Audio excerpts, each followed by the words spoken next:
My golden Bengal, I love you. Forever your skies, your air make music in my heart. My golden Bangla, I love you. In the spring, the song from your mango groves makes me mad with joy. In autumn, in the full fields, what did I see? I saw a beautiful smile, golden Bangla. What radiant beauty, what sublime shade, what affection, what emotional attachment your mantle has spread from the roots of the banyan tree to the river banks. Oh, Mother, the flow of words from your lips strikes my ear like a stream of nectar. When there is a hurt expression on your face, I am immersed in tears. Oh, my Bangla, I love you. In this perfect home, I have spent my childhood. By mingling with the dust and the mud of your land, I consider my life fulfilled. At the end of the day, in evening time, when you light the lamp at home, then I leave everything and run to your lap. Oh, my golden Bangla, I love you. Those words, now the national anthem of Bangladesh, were written by a Bengali poet who died 30 years ago. The country of which he wrote has seen more hate than love in the last year.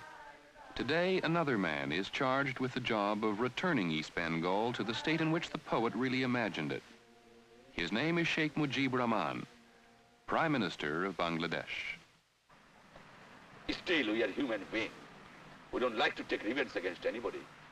We want to say, we want to live like human beings, as a free, independent country, and Bangladesh is a reality.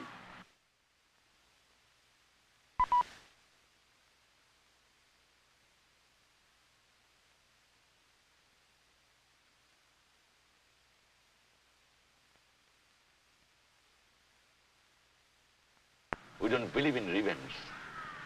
We believe it is the philosophy of Bengali life. Love, love, and love. It was known as East Pakistan. It is now called Bangladesh. A new beginning, but there are no roots of love to nurture the birth of this nation. ABC's Howard Tuckner. For hundreds of years, this part of the subcontinent has been a human disaster area. It is no different today for the new nation of Bangladesh and for the Bengalis who live here. Their birthright, their ever-present legacies, are death and mass destruction. The country is devastated. The vital river transportation system is a shambles. The economy is ruined. It is flat, wide open, surrounded by water filled with dung and disease. The new nation has been devastated more times by plagues, cyclones, and typhoons than perhaps any other landmass. The toll has been incredible. 1 million deaths at a time, human beings. And during the gestation of this new nation, in killing, destruction, and savagery, man outdid nature. In the 9 months that the Bengalis fought for their independence from West Pakistan, this is what happened.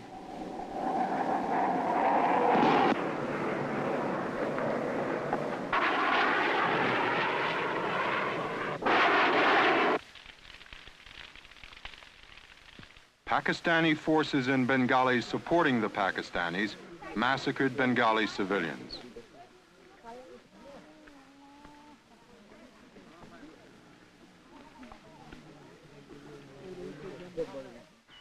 Bengalis massacred Pakistanis and their supporters.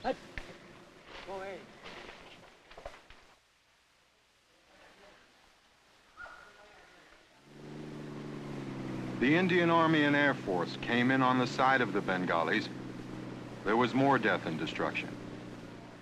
In thousands of Milais, rampages that made Milai look like a tea party, millions of people died here, and a large portion of the world seemed to shut its eyes and its mind to what was happening.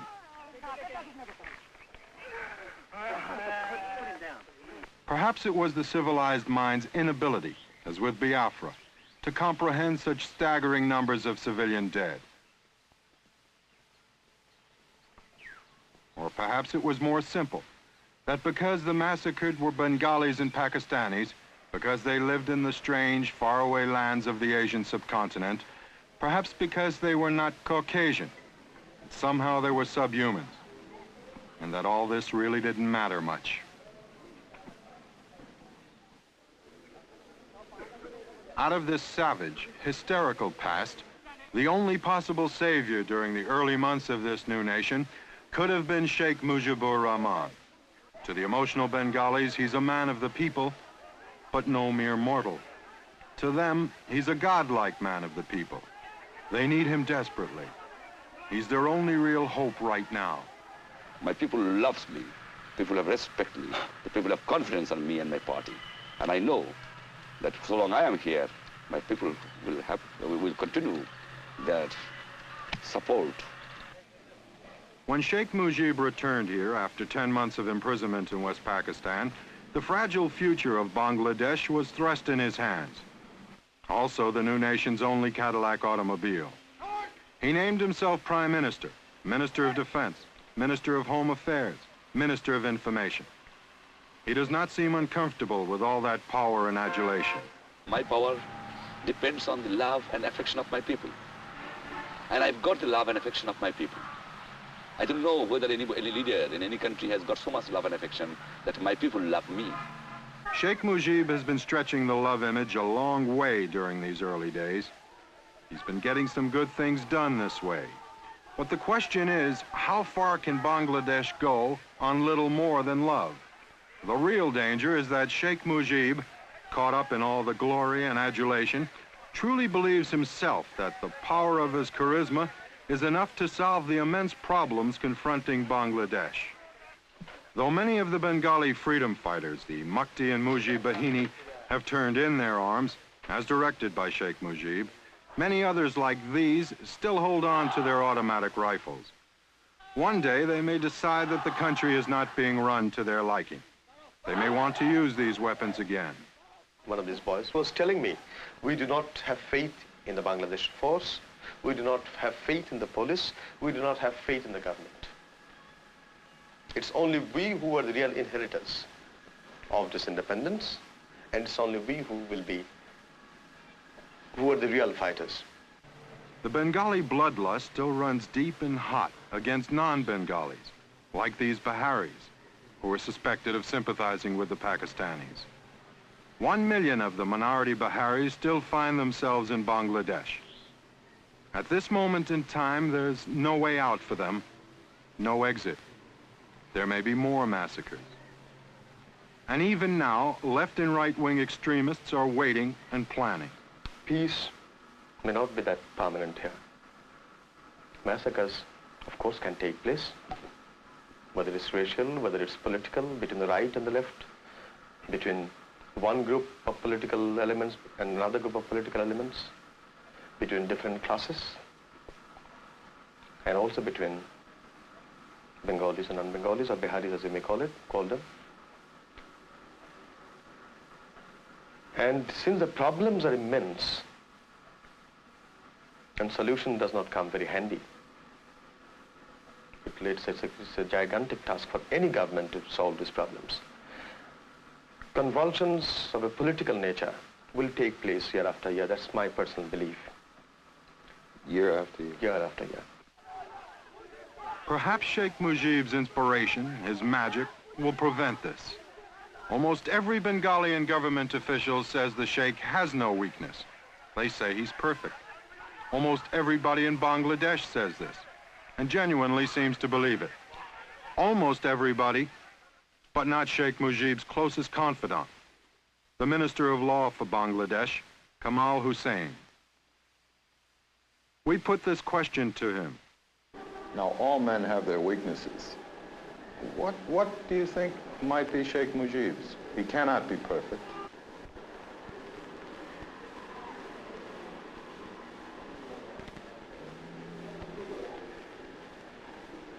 Well, I don't know. I think you might say that perhaps in his if optimism is a weakness, you might say that, he is an optimist. He always expects things to work out. He has an enormous faith in the capacity of, the people to do things. And sometimes, this kind of optimism may mean that you may have put more faith than a situation demands, and this may lead to certain disappointments.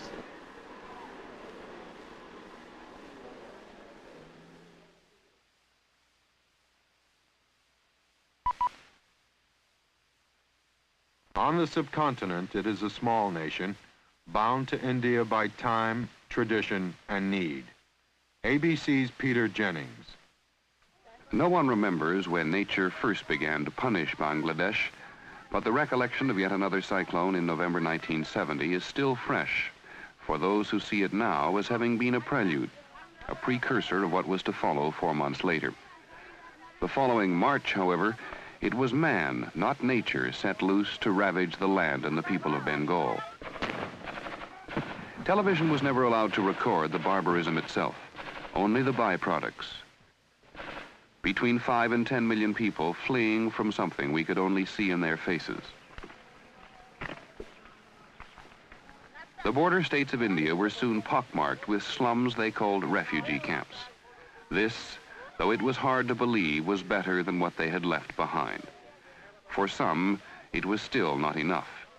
Many escaped death by violence to find only death by disease. All the good intentions of a sympathizing world never did solve the problems of sanitation and overcrowding.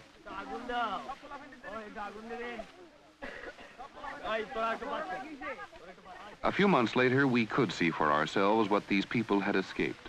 We began to understand what they had told us with their eyes.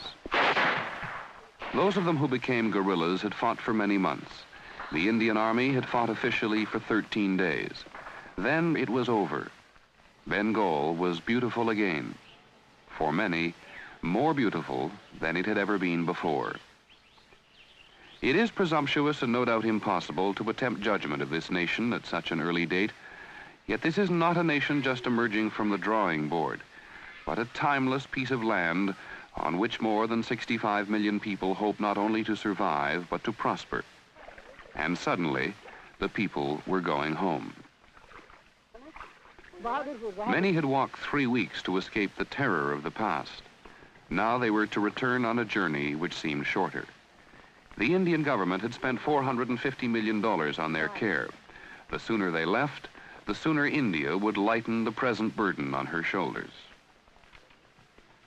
Not all actually want to return. For many, the camps had seemed secure. There is a gnawing uncertainty about what life at home would hold.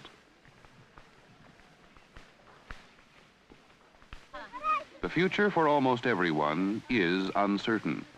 Government officials may speak glowingly of plans and expectations, but they are still guessing, for the government is not yet geared to be specific. Because I have to arrange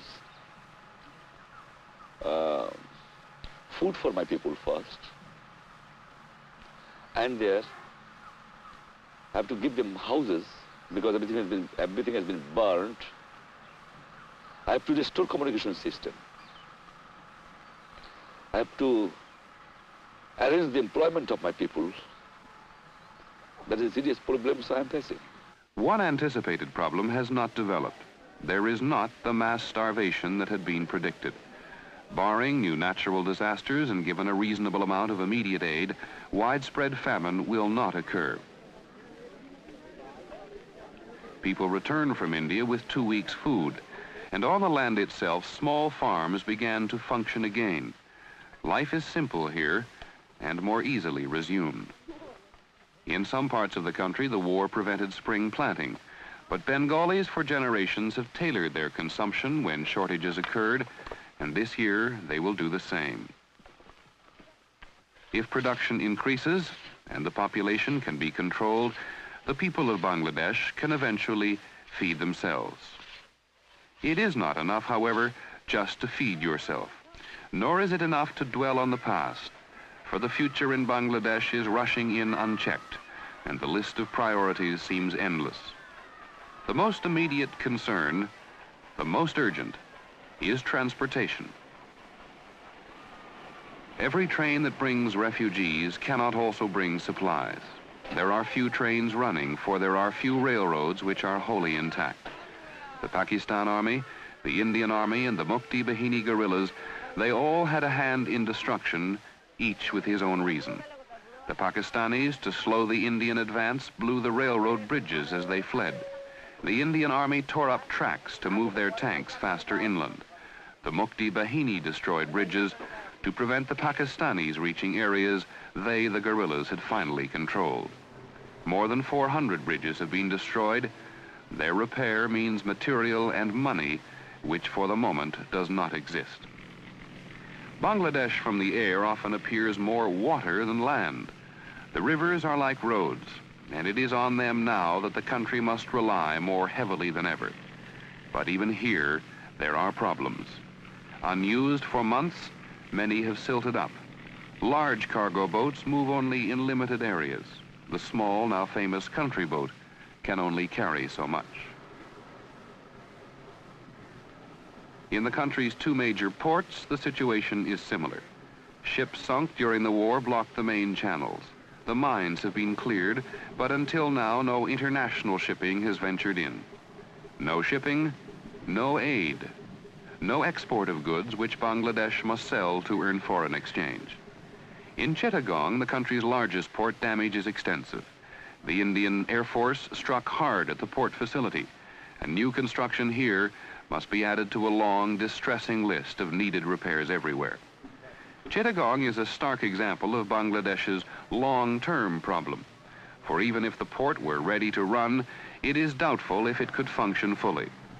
The skilled jobs here, as with transportation, as with industry, were handled by non-Bengalis. They were from West Pakistan, or they were the now hated Biharis. Having chosen the side of the Pakistan Army, they are no longer welcome. They are the new pariahs in the new society. Sheikh Mujib maintains with angry naivete that if his people can fight a war, they can run a country. The reality of running a crane or piloting a ship has not yet seeped through the national euphoria. From this port at Chalna must soon begin to flow the country's principal export of jute. Here again, the channels are blocked, the rivers silted up. Bangladesh is rich in jute, the golden crop for rope and burlap. It is on jute that the economy will largely rely. Europeans have agreed to buy everything the country can produce, but at the moment the mills are hardly running.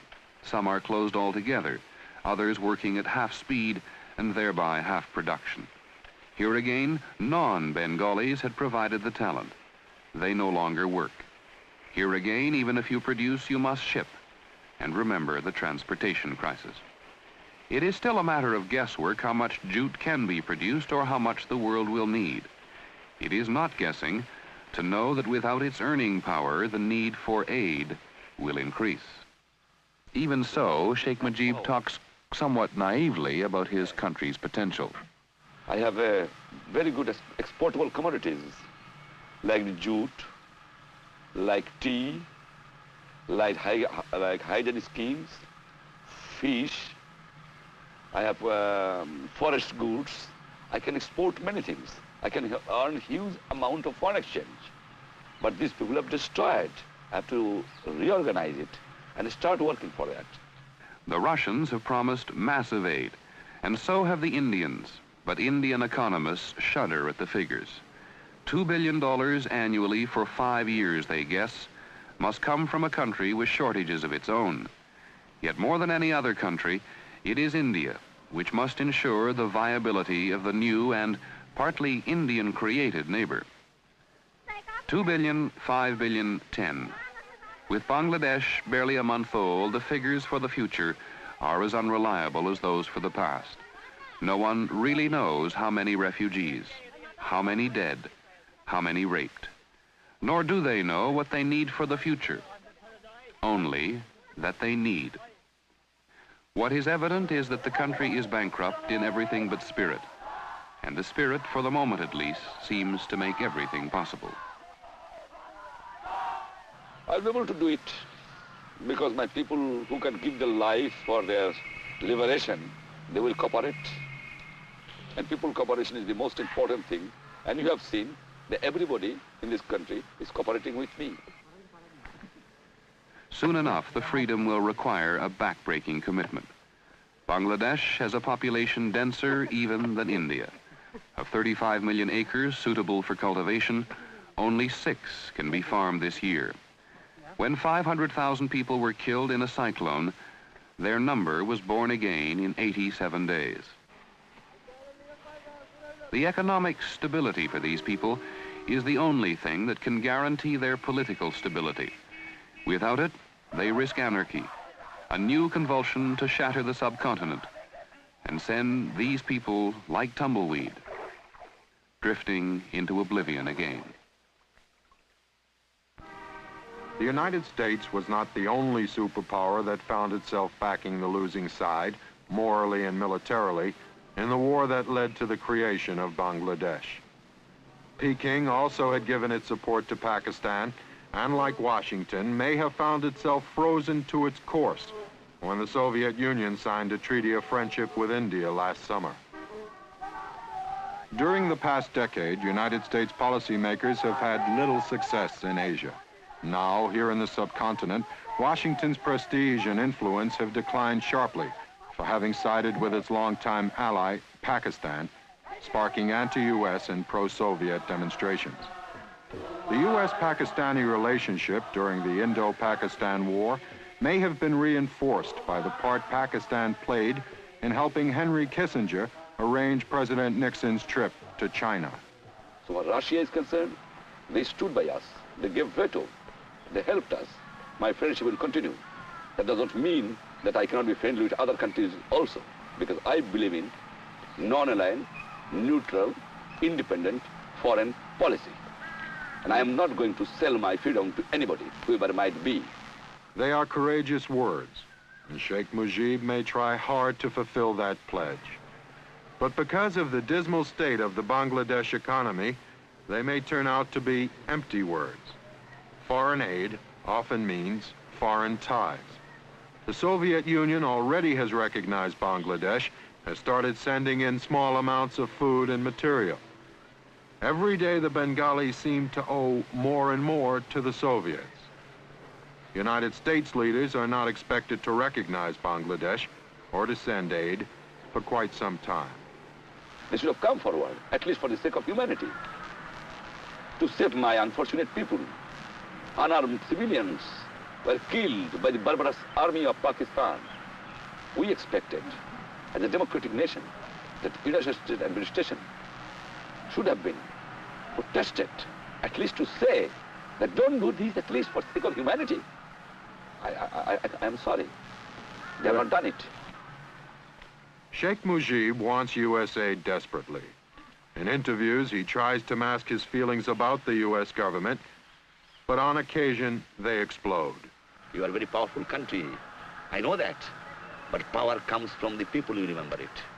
You have a sufficient force in Vietnam. What you have done? You have fought. You have fought. You have failed to conquer it. Because people are against it. Who can produce the best mechanized army in the world? American government. But you have sent everything to the Vietnam.